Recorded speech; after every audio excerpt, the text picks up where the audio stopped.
What if I'm not a monster, but something else entirely? This simple yet profound question lies at the very heart of Patric Gagne's remarkable book, Sociopath, a memoir. It is a question she asked herself for much of her life, a life lived with a mind that operates in a way that is quite alien to most of us. Her journey is, honestly, a fascinating exploration into a corner of the human experience that is often shrouded in darkness and misunderstanding. She invites us, with astonishing courage, to step inside her world and see it through her eyes. It is a world without the innate emotional hum that guides the vast majority of humanity. A world where feelings are not felt, but learned. The journey for Patric Gagne began with a profound sense of namelessness. She knew she was different, but this difference had no shape, no label she could hold on to. It was a persistent, nagging void. She was a puzzle with a missing piece, and she spent her youth desperately searching for that piece. Her quest led her through countless books, libraries, and eventually the halls of academia. She was not seeking an excuse for her behavior, but an explanation for her being.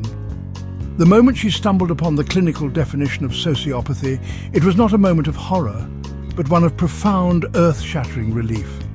The word itself, so often used as a weapon, became her anchor.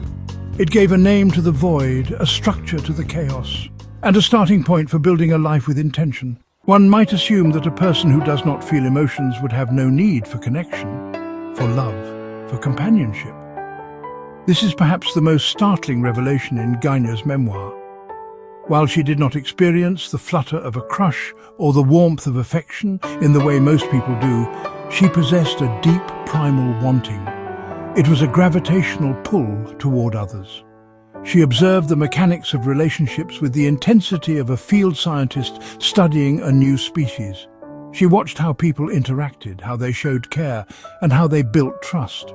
She saw love not as a mysterious, magical force, but as a series of actions, commitments, and consistent behaviors. Love for her was a verb, not a noun. Her love for her husband, as she describes it, is a testament to this constructed devotion.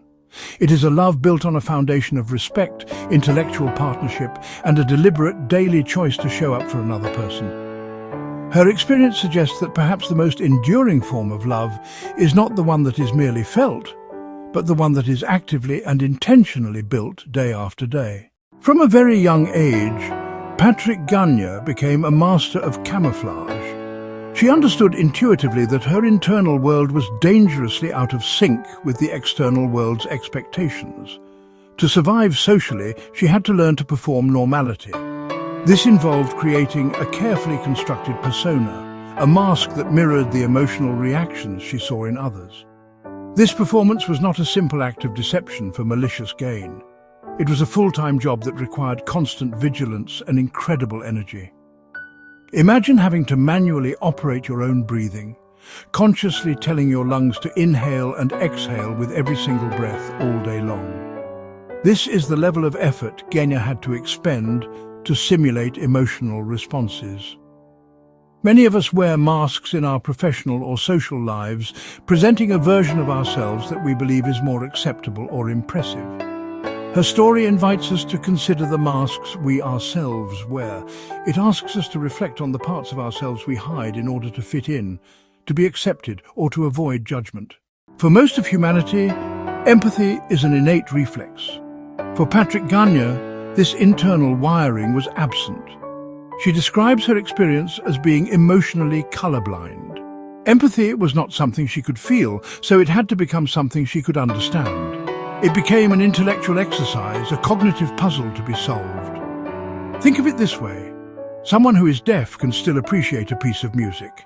They cannot hear the melody, but they can feel the vibrations through the floor. They can watch the conductor's passionate movements and see the coordinated effort of the orchestra. They can understand the structure, the rhythm, and the intended emotional impact of the composition, even without hearing a single note. Gagne learned to feel the vibrations of human emotion in this way. She could not hear the music of feeling, but she learned to read the sheet music and understand the performance with remarkable clarity and precision. Her story challenges us to be more intentional in our empathy. It teaches us that the highest form of care can be a deliberate, conscious act of understanding. In the end, Patric Gagne's memoir does more than just demystify sociopathy. It holds up a mirror to the rest of society and challenges our very definition of normal. Her story reveals the immense pressure of social conformity. We live in a world that often rewards performance over authenticity and punishes deviation from the norm. By providing a window into a mind that builds love, empathy and morality through logic, Gagne offers us a new set of tools for our own lives. We learn that love can be a conscious act of will, not just a passive feeling. We learn that empathy can be an active skill of intellectual understanding, not just an emotional reflex. Ultimately, Sociopath.